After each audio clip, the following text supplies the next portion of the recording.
Welcome to the Probate Mastermind podcast. These episodes are recorded live once a week and are hosted by the alltheleads.com coaches. Agents, investors, and wholesalers join the coaches for everything from marketing tips, sales psychology, live deal analysis, transaction engineering, advanced real estate strategy, and personal development. You will learn to get more listings, more deals, and find financial freedom by listening to these episodes. Be sure to catch show notes at alltheleads.com/podcast. and join our free Facebook Mastermind community, All the Leads Mastermind. Welcome, prosperous agents and investors nationwide. We do have 5 people in the queue, so let's go right to our first person up this week is 5464. You're up.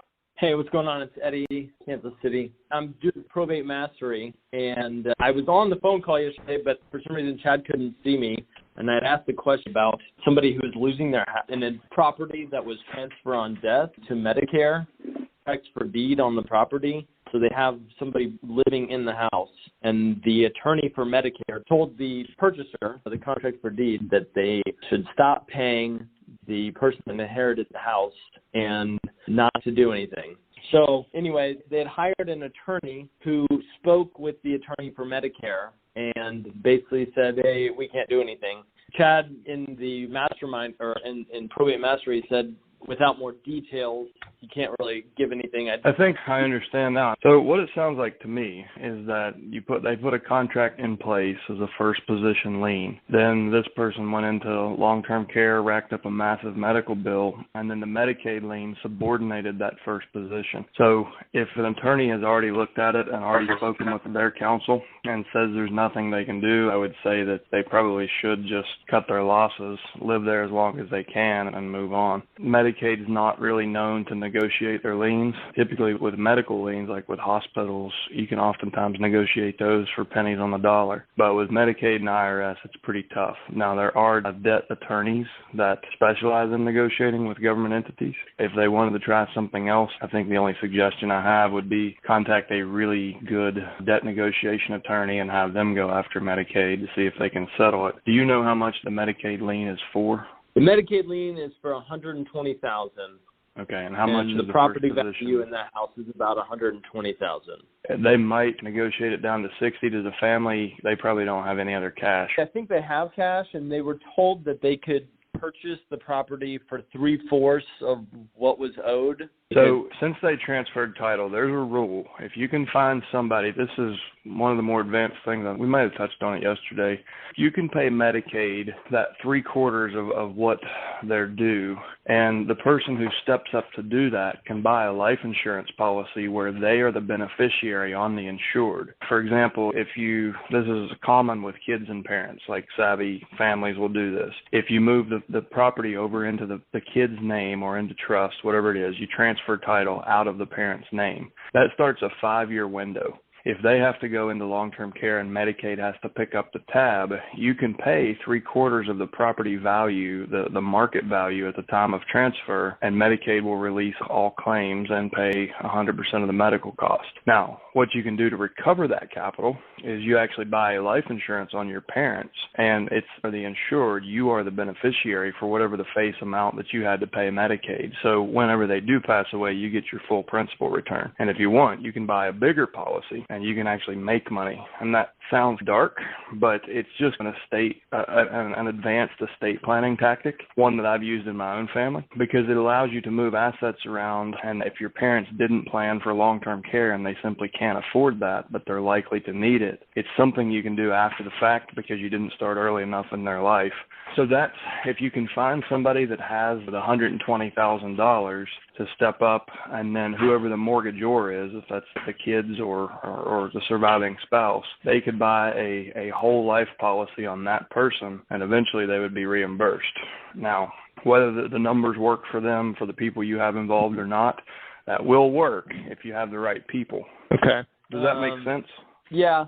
It does make sense. So somebody writes Medicaid a check. It could even be a third-party investor. But somebody writes Medicaid a check to get them out of the picture. The first stays in position. The contract for deed goes on. The buyer is protected. And then whoever wrote that check buys a life insurance policy on the mortgagor, whoever now holds title to that property. And when they pass away, then they get paid back the death benefit. Got it. Okay, that makes more sense. I didn't know who the life insurance policy was going to be put on. I don't either. And it's whoever's on title that wrote the contract for deed and holds that first lien position is who you should have the insurance on. If that person's 25 years old, it's probably not going to make sense to pay premiums for 40 years for an investor. If that person's 70 years old, it may make a whole lot of sense to do this deal this way. And everybody can win. Medicaid they settle for what they're willing to take. Your investor gets it would be a long position. But for example, if that was a 70-year-old and they bought a whole life policy, and statistically there might be 8 to 9 years on that investment, just demographically, then they could buy it where it's, let's say they pay $120,000, but they buy an insurance policy for $250,000. Now they have to pay the premiums during that person's lifetime, but they could get a massive return on investment if they do that. And it's an advanced development finance strategy. I've seen $150 million developments built on these type of agreements where you buy life insurance, you're the beneficiary, you give them a cash advance, then you cross-collateralize your position to get development financing. So there's a whole world behind the curtain of things like this. It's legit. It's above board. It's just not talked about that often. Okay. Sounds like I just need to get more details from them and see what they want to do. Yeah. And what state are you in? Missouri. This property's in Kansas. There is a company in West Virginia that just does what we're talking about. They walk families through it and help you get the proper insurances and make sure everything's structured correctly. Like, there are professional service companies that do just this to help families out of this position. So you can probably find, if there's one in West Virginia, there's probably one everywhere. If you talk to some insurance friends or some savvier finance guys or potentially some estate planning attorneys, they should know what I'm talking about. Okay. I'll give an estate planning attorney a call and see what he can tell me about it. Okay. All right. Good luck. Get back to us. Let us know how it turns out, please. Next up is phone number ending in 6248. Good morning. It's Joyce Ornson Morris in Orange County, California. I want to tell you that mastery is wonderful, but I do have 2 short questions. Chad, you talked about the 1% rule yesterday, and I don't find anything in my notes about 1% rule. So it's the way a lot of investors will value rental real estate as just a quick measure. I would point you to Bigger Pockets and put in 1% rule. It's going to bring up podcasts, blog posts, and forum conversations, and that'll be way clearer than me trying to explain it. It's a simple, quick valuation metric. Oh, great. And can you tell me which family members can be in an intra-family transfer? I think I really don't know what the limitation of that is. Obviously, immediate family it's a quick claim is the same as an inter-family transfer. So even if it's not booked as an inter-family transfer, it can be booked as a quick claim transfer. So if I were to give my property to a trust, I would quick claim that out and there wouldn't be transfer tax in my state. And I know like Pennsylvania would charge a transfer tax, but most states don't. So either way, inter-family I think is reserved for immediate family. I may be wrong on that. It may go to extended family, but either way, you get the same result with a $0 transfer. Perfect. Thank you so much. See you at 12. All right. See you. Hey, guys. So I ran across someone, and I asked him a question of what's been the most stressful thing for you, and he told me that the biggest thing for him is he needs help with the Medicare paperwork. One's new for me, so I wanted to come on here and ask you guys a quick question about, like, how I could provide some value and get back to him on, like, how he can basically get that solved. I don't know how to. So this is, Danny, have you been through Mastery? Yeah. Yeah, you can go back and listen to the recording, but that's where social workers can come into play and be very valuable as a team member. There's also an emerging field called care managers, and those people can help with that as well. So I would start with just Google social services your city and have a conversation with one of the social workers and say, we need someone to help this family with Medicaid paperwork. Is that something you guys do in your office, or can you connect me with care managers? And they'll be able to tell you who in town is the best to serve their need. Awesome. Okay, perfect. All right, just wrote that down. All right, and I'll get back with Shy on that, too. I think we do have someone possibly that can do that. Okay. Well, then that was pretty much the only question I had. It was just something new that I ran into for the first time. Yeah. Like I said in Mastery, it's one of those team members you won't know you need until you need it, and you won't realize how valuable it is until you've used it the first time. And I've helped many elderly people basically save them financially, help them from becoming homeless. Your social worker will make a massive difference in the impact you have eventually. So for everybody listening, if you haven't considered that as a team member, you might not need them today, but it won't hurt to go ahead and make that connection, because typically when you need them, it's an urgent situation. So it's good to have already established that relationship and understand kind of the scope of what they can do as a member of your team. Perfect. All right. Thank you. Appreciate it. All right. Thank you. Next up is phone number ending in 8213. You're up next. Hey guys, it's Fed. Good morning. So I want to make sure I reach out to attorneys, and I'm having a little bit of a challenge. I listened to the interview that Chad did with, I forgot his name, he was an attorney from San Francisco who's also a realtor. So usually when you call, you usually get the gatekeeper, so secretary or front desk.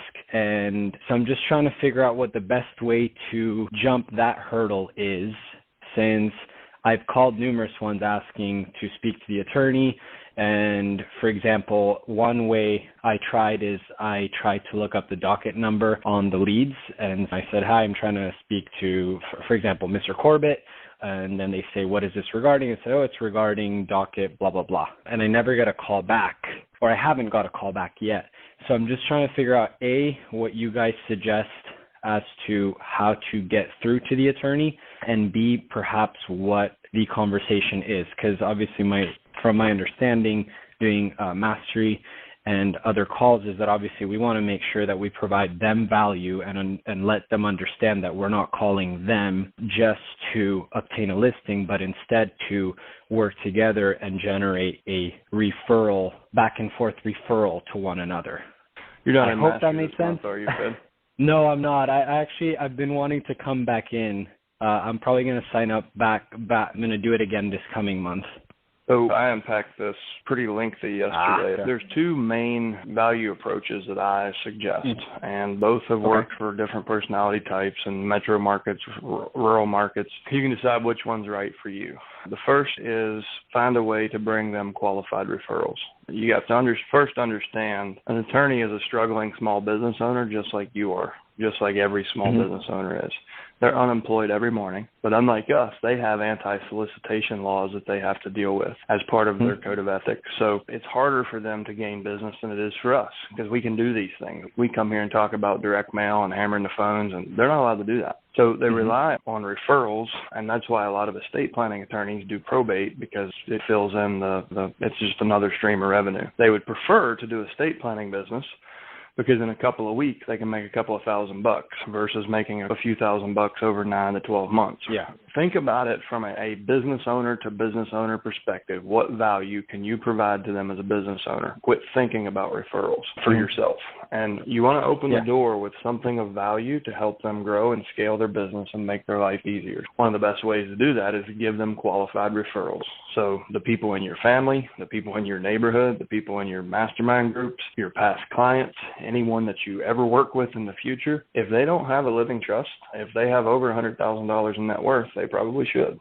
Because probate costs 3 to 8% of the gross estate value. A trust for most families is $1,500 to $2,000. So it's considerable savings. The hard part is getting those people to think about, much less plan for their own demise. So if you can do a sphere of influence campaign, a past client campaign, and say, guys, listen, 2020 has given me an opportunity to really take a step back and realize I'm not providing the highest level of service that I could have been all along. So I've added a team member. We now have estate planning attorneys on staff, and I'd like to offer you a free hour consultation with one of our attorneys. Please let me know, book yourself into this calendar, and put a Calendly link in the email and let them book directly in. Just don't put your phone number in there. Don't tell them who they're going to be meeting with. That's a good way to gather preset appointments. When you walk into an attorney's office, or I would prefer if you would walk in, but if you have to call because of the COVID environment, I understand. But if you call, you say, listen, I'm trying to reach John Doe. Well, what's this regarding? Actually, I have threw myself into the fire. I've got 5 clients that need an estate plan, and we help a lot of families in probate, and we see your firm name and especially John Doe's name, and it just seems like you guys are really active in a firm I could trust. Could you put me through so I could see if we're a good fit? And if they don't, they're damn fools.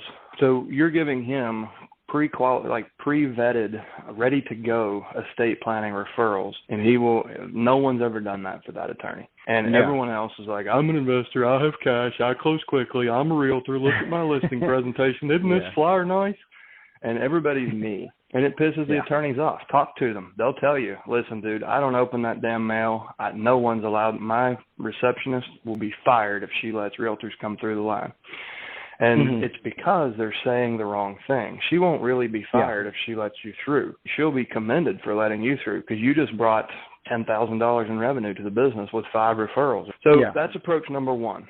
That one takes a little bit more work, and you have to have, kind of a sphere of influence built. The other approach is an exercise that I use for 2 purposes. One, to build your local probate knowledge. The other, to impress the hell out of an attorney and start a good relationship organically. As I said, they have anti-solicitation laws, so they can't direct mail people on a probate list. We know that about 20% of probates at the petition, when it's recorded, they're pro se, meaning they're representing themselves. And there's a lot of misconception that every probate has to have an attorney. That's simply not true. The state of Texas is contentious in debating that, but it's just not true. So about 20% of people they think they're getting off easy and saving money. Most of them will end up hiring counsel to clean up the an mess they made before the probate's over. So it ultimately costs them more and takes more time. So it's in their best interest to have legal representation for an overly complicated kind of bureaucratic process. We want to get them attorneys. We want to also use that as an opportunity for us to get to know the attorneys. So we can approach the attorney and say, hey, listen, we have a team of people here locally that help families going through probate. As part of that, we meet with the clerk every month to make sure we know which families we should be reaching out to. But one thing I keep noticing is like 20% of them have no legal representation. And you and I both know that's a bad idea, right? So I've come to learn that you're not allowed to directly solicit these people. So I'd like to propose that we collaborate and let me pay for your marketing, and let's get these people the counsel they need. So if you can sit down with me for 30 minutes and design a checklist or timeline, we'll color everything legal in red, everything my team does in black, and your firm name, website, email address, phone number, whatever you want will now be included in every mail piece I send. So have you got an hour? Yeah. Have you got an hour we can sit down and do this? For sure. And they make the time. They will go to the conference room and just like, if you can trust me on this and just do this, I've yet to have a single person fail at either of these techniques. And what usually happens is they immediately get divorce referrals, and then shortly after they start getting probate referrals in a month or 2. But don't be surprised if you become a divorce specialist because you're doing these 2 things.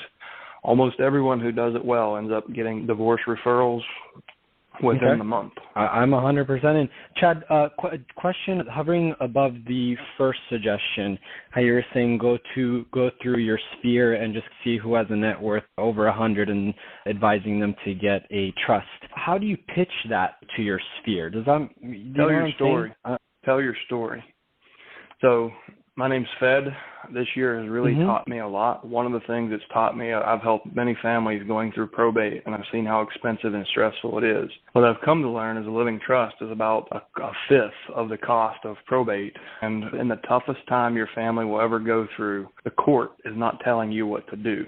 Your family's wishes will be carried out by a trustee that was told what to do in a controlled environment by everyone. So there won't be any infighting. There won't be any government intervention. There won't be any excessive expense. Because I now understand this, I have set up and established my own estate plan, even at 30 years old. My next step is to make sure everyone that I have the privilege of working with has the same opportunity that I did. So I've retained local legal counsel to give 1-hour consultations. It won't come at a cost to you. It's something my business will provide. And all you have to do is click here to get scheduled into the calendar.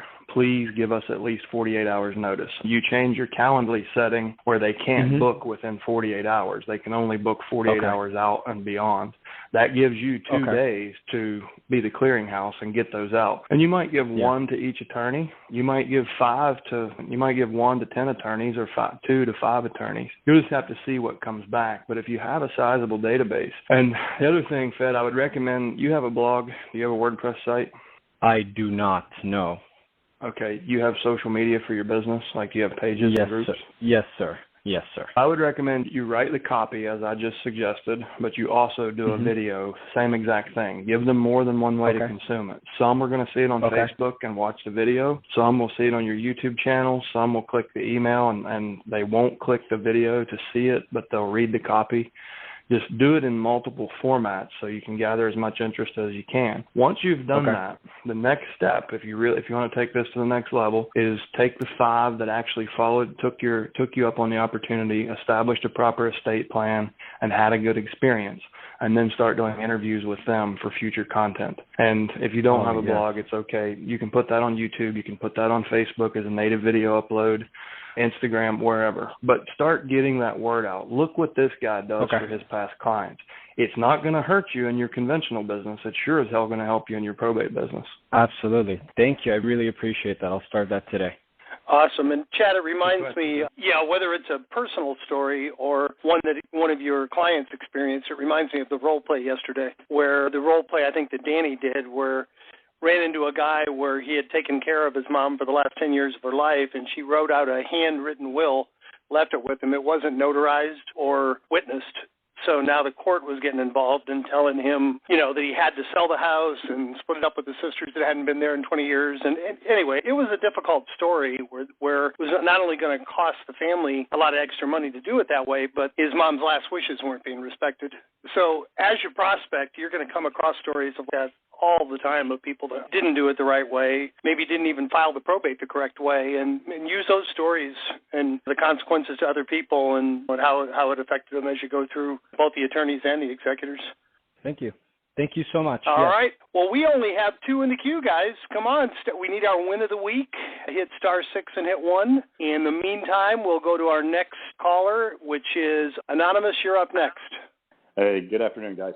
Quick question. Good afternoon. Is that your real name, Anonymous? It could be. I'd tell you, but then. Okay, go ahead.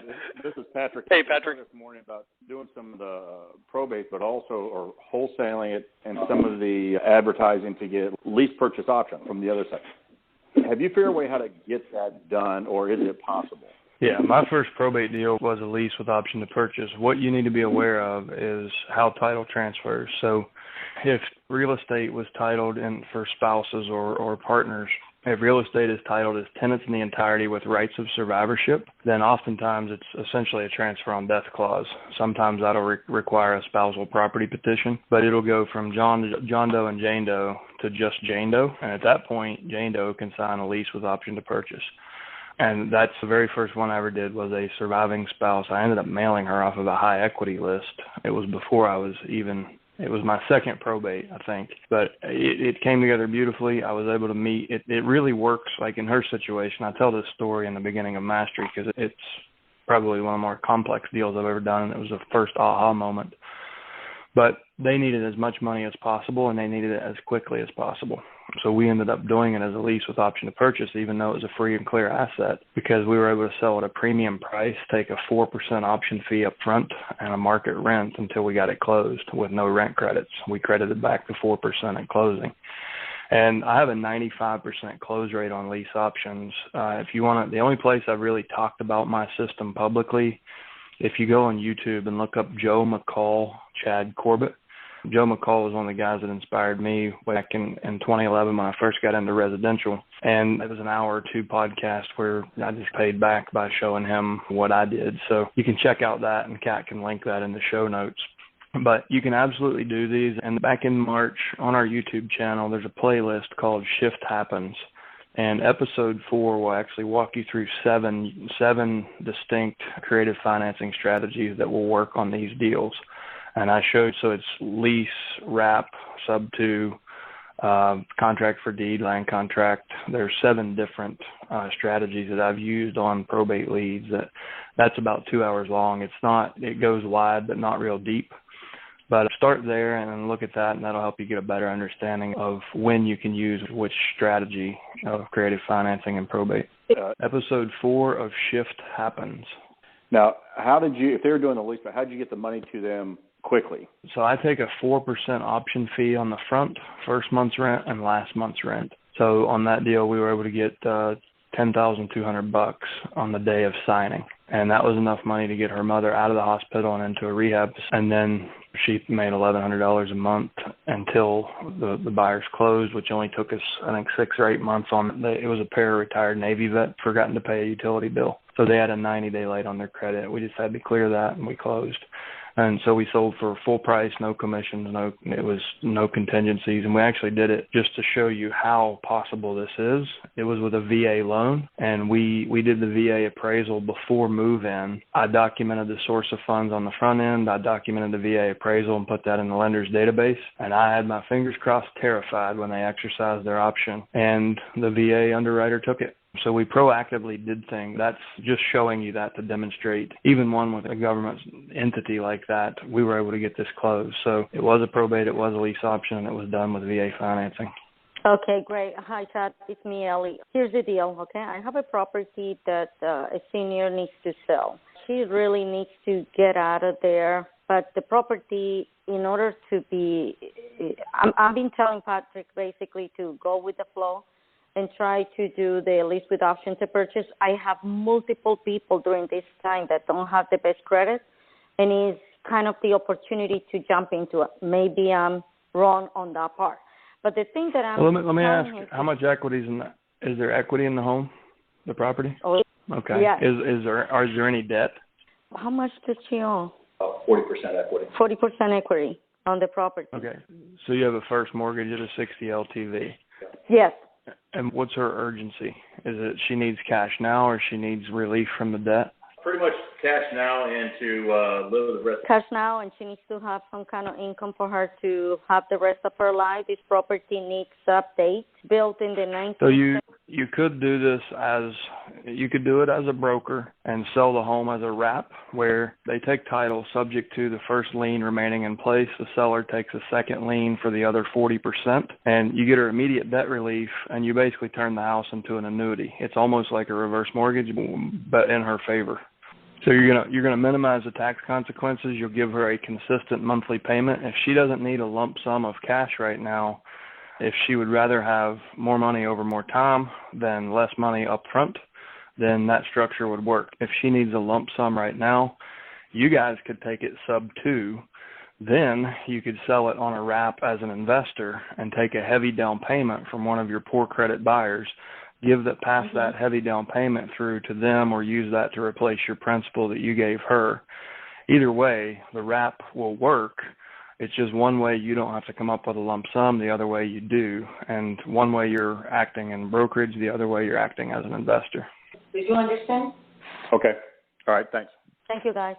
All right. You're very welcome. We only have 2 more in the queue, guys. We're still looking for our win of the week. Yes? Who set this up as a 500 level class today? What's going on? I know. We haven't had a simple. It's funny, the call yesterday after you hung up, somebody from West Virginia said, "What's wholesale? What's probate?" It was the most basic question we ever had. These are really in-depth, complicated questions today. Hey, we're here for whatever you guys need help with, and there's over 100 of you on the call. We're still looking for our win, and we only have 2 more in the queue, guys, so we got plenty of time left. Hit *6 and hit 1. In the meantime, next up is phone number ending in 1447. You're up next. Are you there, Youngstown, Ohio? I'm sorry, I had you on mute. That's okay. Go ahead. Yesterday, regarding one of the role plays that was done, it was really good. It dealt with 2 brothers. They worked in an Oriental restaurant as servers. They needed to sell the property. One brother wanted to live in it. The other one wanted to sell it. Do you recall that one? Yes. Okay. All right, my question is, apparently they didn't have cash available. And the house, if they were to sell it, there were some things that needed to be done, a roof and miscellaneous other things, tiles, I think. My question is, if the descendants don't have ready and available funds, how do they get the repairs done? Are you supposed to be the people that take the ball and run with it and show them how to get things done? But where does the money come from? Lots of different ways. Kat, remember to link this in the show notes. There's a Tips from the Trainer post that I did a couple years ago that's 5 ways to basically fund improvements, I think is what it was. So I'll spare you that. You can watch that after this. If you go to alltheleads.com and search 5 ways to creatively finance repairs, I think might have been the name of the post. You can use a contractor by turning them into a lender. So typically a contractor is going to be cost plus 15, cost plus 20. You can allow them to add a premium to their invoice. 10% is usually reasonable and standard. So they could make cost plus 25 on this job. They would carry the invoice through to closing. They have 3 layers of protection. They submit an invoice to escrow. They submit an invoice to the court, and they're authorized to record a mechanics lien against the asset. So there's 3 different ways. 3 different layers of security for them as a lender, and you give them a premium. That's why I tell you to find contractors who are running a business, not working a crappy job.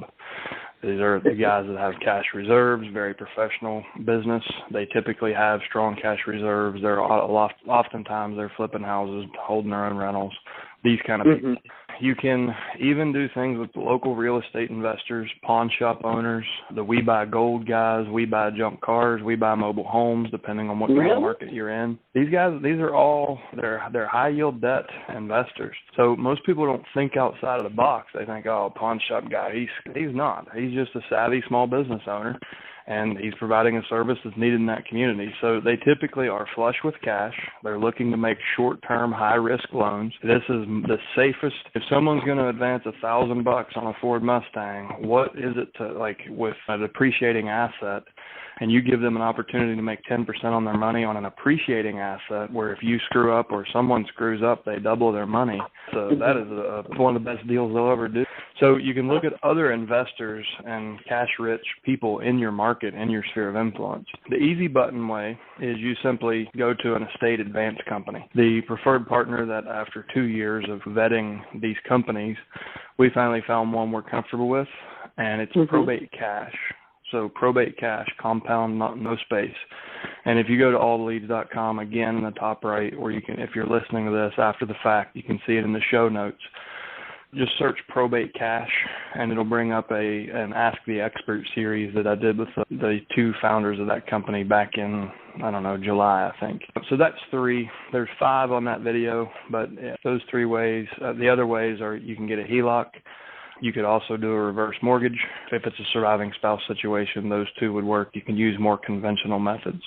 But there's a lot of different ways you can do it. I would suggest watch that blog post, watch the Probate Cash thing, and you'll have more than one arrow in your quiver whenever you encounter this. Wonderful. Thank you. The other opportunity, the other one is you turn yourself into a JV partner. So if you see that this house needs $50,000 work and it could sell for $150,000 more, you have an opportunity, and I would say you have an obligation. If you are an investor and you know how to do fix and flip, you can step up, establish a basis value for the asset today, form a fresh LLC, a joint venture, a limited partnership, or a land trust, and address the basis value and the control of sale in that instrument, whatever your attorney's comfortable with. You go, bring your contractors in, you pay for the construction, and you get a higher listing commission on the way out, which is above the net. And then whatever's left after you're paid your commission, whatever that net is, you guys split 50-50. So you can create an additional $50,000 in equity for the family, an additional $50,000 in revenue for your company. It's called flipping a free house. Okay. So I'm going to throw in there, Chad, and mention another way for the agents or investors, specifically probably for the agents who don't have the cash to do what you just mentioned. Most of us have clients that are sitting on cash and they want to be in the real estate space, but they don't have enough to drop into a flip, or maybe they're waiting. And for example, I have 3 or 4 people that will fund up to $20,000 in repairs under the same terms that you just mentioned, Chad. I'll take a higher commission. That's my fee for quarterbacking the repairs, the upgrade, and then they'll take 50% of the gain. So There are lots of ways to do this, even if you don't have the money or don't have the pawn shop relationships. We have clients all over the place that have a little bit of extra money and want to be involved in real estate investment at one degree or to one level or another. Okay. I wasn't expecting. Awesome. I feel compelled to mention something, Chad. You said this is a 500 level call. If there's anybody on this call that is brand new and has just decided that this is all way too complicated, there's a good chance you'll go your whole career and never use any of the techniques we've talked about. The beauty of taking mastery is you can make a deal out of almost any situation. But the vast majority of probates, 95% of them are just motivated absentee owners that want to cash out. So if you don't understand anything we've said so far, don't be intimidated. These are very advanced techniques that we're talking about today. Good to have them in your quiver. You understand that, right? Okay, good. I had no idea. I wasn't thinking outside the box. Yeah, perfect. I'm gonna throw in one more time, because what started this part of the conversation was the role play yesterday, where we were taking Danny down a pain funnel. And if you guys didn't listen to the role play, go listen to it from yesterday. That particular example was a good opportunity to not only find a way to fund repairs for a client, for a personal representative, but it was also a great opportunity if you're an investor to go down this pain funnel, dig into the pain, dig into the need, and make an offer. It was clear on that role play call that Danny was not going to be able to fund some of these repairs himself. So if you don't have the relationships, but you have the means to be the investor, asking better questions and accentuating that pain just positions the PR to be in a position, to be in a place mentally where they're ready to actually let the property go as an investment. Okay, this was great. Oh, perfect. We have two more in the queue. That should take us nicely up to the top of the hour. Next up is phone number ending in 7777. You're up next. Hey, my name is Angelique Lebret. I'm in Tampa, Florida. It's my first time actually on the call. And you were talking about, actually a gentleman was talking about approaching attorneys, and you gave him a nice spiel, but I wasn't able to write anything down because I was in the car. Is there a way that you're able to share that the information through email or anything? So these are always recorded and archived. Oh. So you can find this as soon as tomorrow on our Facebook page, on our website, alltheleads.com, or on your favorite podcast platform. On Facebook, where is that at? It's on All the Leads Mastermind, is our private Facebook community. We have we syndicate to almost every major podcast platform, and you can always go to alltheleads.com. And in the menu at the top, you'll see the complete system, and you'll see Role Play and Mastermind Archive.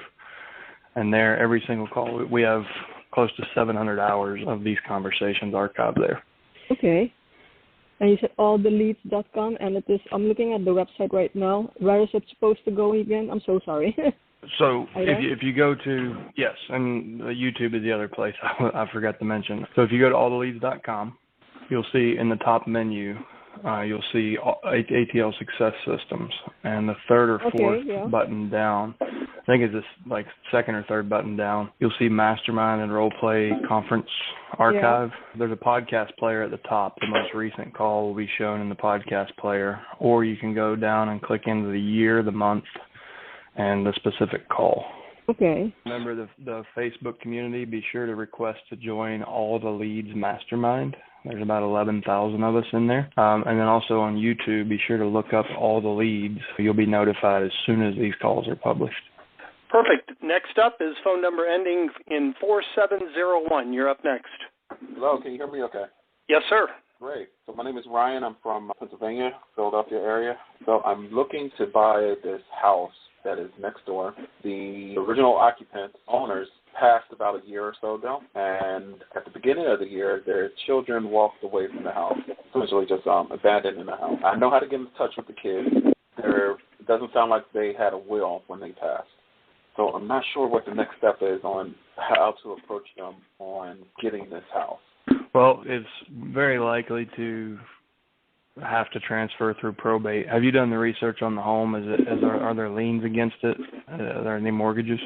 Only one mortgage, and it's several months behind. Okay. You know what the balance is? Is there equity in the home? Probably about $8,000. The balance is $8,000, or the missed payments are $8,000? Yeah, the payments are $8,000 behind. How much equity do you think is in the home? Probably a good $70,000. Okay. So what you're going to have to do is make contact with the kids. If they haven't petitioned the court for probate, they need to. You might want to call and introduce yourself to the probate clerk and get familiar with the local process first. Then when you make contact with the kids, you speak confidently, and they will trust that you're going to guide them through and connect them, get the phone number, email address, office address, and even directions to the office once inside the courthouse. Go the extra mile before you pick up the phone and talk to the kids. And I've had to do this before. A lot of families just check out and they just walk away. And I've had to take people to the courthouse and help them petition for probate so I could help them, because that's the first step in the process. Someone has to have the authority to sign the purchase agreement. So one of the family members have to step up, or a fiduciary has to be appointed, a public administrator. And the first step in that is petitioning. Whoever's going to step up needs to petition the court for probate. Once that happens, you can sign a letter of intent with them now too, just to protect your position. But once they have the letters testamentary, then they can sign a purchase and sale agreement. And you can, I'm not sure in Pennsylvania if you have to have court confirmation. You may be able to just go ahead and close. You may have to submit that to the court for confirmation.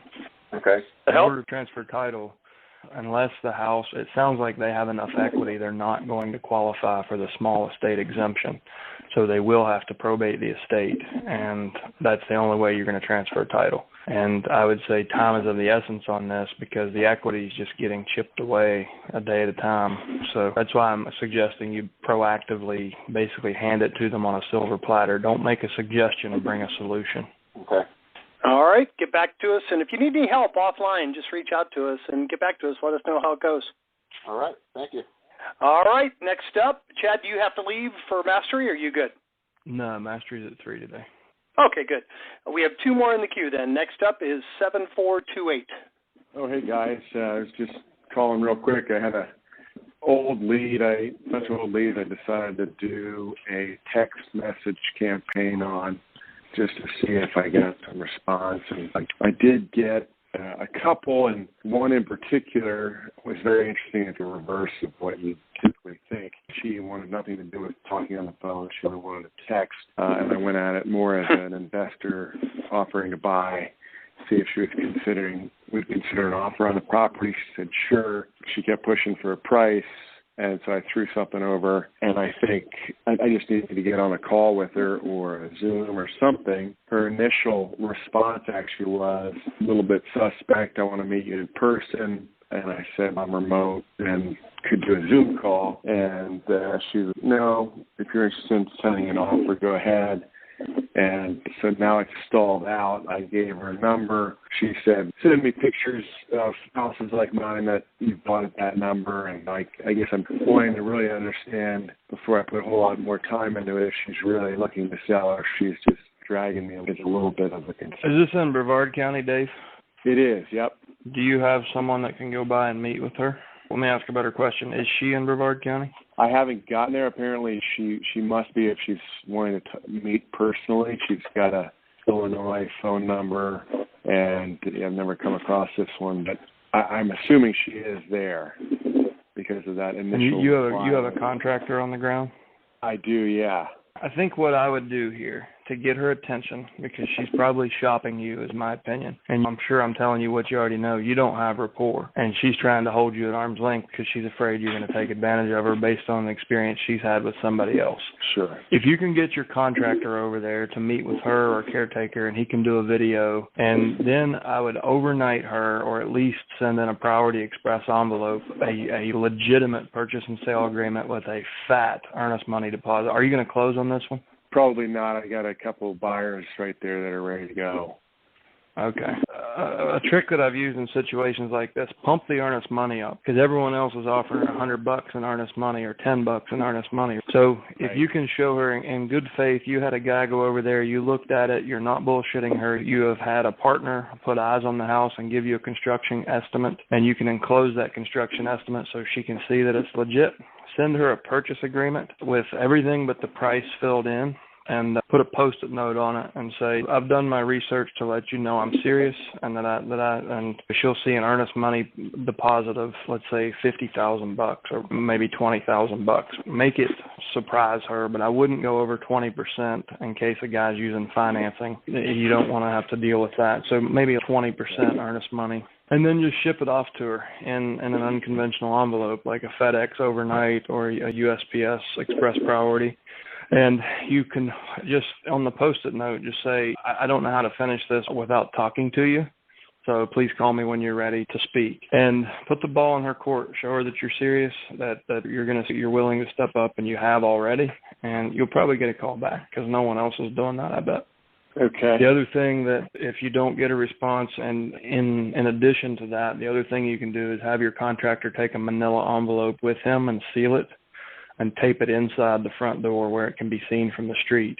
Neighbors will be calling her saying, hey, someone posted something on the house. There's this yellow envelope. Should I go get it? Do you want me to get it? Do you have a key? And you'll get her attention that way too. Okay. Good stuff. Thank you. Yep. Last up is phone number ending in 1759. You're up last. Hi, Stefan out in Northern California. I'm just getting started on the weekly calls after sending out my letters. And I did about 20 calls yesterday, and about 50% of the leads, the numbers have been disconnected, and the email addresses were no good. And since I'm just starting, I'm not sure, is this normal or is it COVID? Because I noticed the death dates on a lot of these leads is back in March or April, and I'm just getting the leads now. There's quite a delay between the time of the passing, me getting the lead. Sure. And we're at the mercy of the court on that, so there wasn't much we could do. As far as the numbers, like that's an extremely high rate of disconnected numbers. Typically, we have 80 to 90% accuracy and connectability on our numbers. If you could, email support and let us know which specific list you're talking about. We'll take a look at it and see if we can figure anything out about it. It may just be the nature of your area. Chad, I was just going to ask, is it the second, third, and fourth column of numbers that's mostly disconnected, or is it the first and second? Have you noticed? Oh, I usually start at the top with the first number, and then I work my way down, and usually it is the first and second numbers a lot of times that are disconnected. Okay, yeah. So many people are abandoning their landlines. So that could be part of it. I just disconnected my landline in my house because I never use it. I just use my cell phone. But that might be part of it. I don't know. But I was just wondering because I'm just getting started. So, yeah, this I thought it might be unusual, and it's probably partially due to the virus thing going on with the delays. It is. I'm really curious if it's because of kind of the economic uncertainty and people trying to preserve as much cash as possible. I wonder if a lot of people have started to shut down landlines, because it's just one expense they've been thinking about getting rid of, but this was finally the last straw, and they said we can live without it. Yeah, that could be part of it, because I noticed a lot of them, after you've been in sales for a number of years, you can start recognizing landline. They look different than cell numbers. And so I could send a letter to the people who I couldn't reach the phone and just say, hey, listen, I tried to call you, but your number's disconnected. Did you get my letter? Yeah, I was going to also... If you're not, you should be sending letters to all of them. If you're not doing that, you're definitely losing a lot of opportunity. I was going to say also that makes if the first and second are disconnected, it really makes that third, fourth, and fifth phone number more valuable, because probably most people aren't going to go the extra mile. It might be a relative of the person you're trying to look for, but I would call all the way through all the numbers and see maybe if you get better success with the ones that are related to them. And Chad said, yeah, do send them letters also. So how often would you say send the same letter again, or send a different letter and then switch frequency? Ideally, it's with direct mail and probate, it's more about being there when they're ready. Some will be ready immediately, like the day after filing, they'll be ready to sell. Others will take 2 to 3 years. And in your market, you have long judicial backlogs right now. I mean, there's people waiting 3 and 4 months just to get to their next hearing. So they've been paying for the property insurance and all the carrying expenses and everything. So it's a lot of those older ones are even more motivated now, and a lot of the newer ones will become highly motivated after they sit around and do nothing for several months. So all that said, if you have a budget to support it, you should be marketing for at least a year. If you really want to do well with this and extract every bit of opportunity, stretch it out to 2 years. We found a lot of success up to 24 months. You can get a pretty decent conversion rate. So it's what your budget will support. But I would, as an absolute bare minimum, is 3 months of letters, 1 letter per month for 3 months, and each one followed by a phone call. But ideally, like our most successful subscribers, they're continuing to mail until they've spoken to everybody. They're continuing to call until they've spoken to everybody. And there's no surprise. Those are the people that are in 7 digits of revenue with this one single strategy in one single county. Huh. All right. Good take. Yeah, I guess I'll probably, what do you think about, I don't know, I think maybe I should send a different letter every time. I thought that. I tracked pretty meticulously my first 12,000 pieces of mail. I had 6 returned to senders. I had about a 2% conversion rate, and most all the letters that are available to you, I was shuffling through, doing sequences, doing the same one over and over. And it really didn't change. It was barely measurable, the difference, the content on the letter. It was more about the time that it got there. It just, when they're ready, they will call. And there's a common theme between all of our letters. I'm not proposing that any old letter will work. I'm saying that the letters we provide to you guys are backed by tens of thousands of dollars of budgets to prove they work. So it doesn't, as long as you're choosing it from our letter pool, our mailbox motivator pool, all of those work, and they've all worked in various types of markets. So don't overthink it. And I found ultimately, after doing this for a while, what worked for me best was to send the same letter 3 times on autopilot and never look back. And I was able to maintain 6% conversion rate over time, sending the same letter over and over. Because by the time a month passes and they've gotten letters from other people, that they don't even recognize the redundancy. But when they're in the right mindset and they get your letter and see the contrast of that to all the other ones, they don't even need to remember they've seen your letter before. They just need to know that you're different and they're going to call you first, and probably only you. All right. Okay. Thanks. I appreciate that. Yep. All right, sir. We appreciate you. Anything else? No, that's it. Thanks. All right, guys, you are the last caller of the day. I want to thank each and every one of you for being here today. I want to particularly thank those who actively participated. I want to challenge each of you, take one idea, one thought, one thing that inspired you on this call, go out and put it into practice, and come back and share the results with the group next Thursday. Stay healthy, stay productive, and we will talk to you same time next Thursday. Take care, everybody.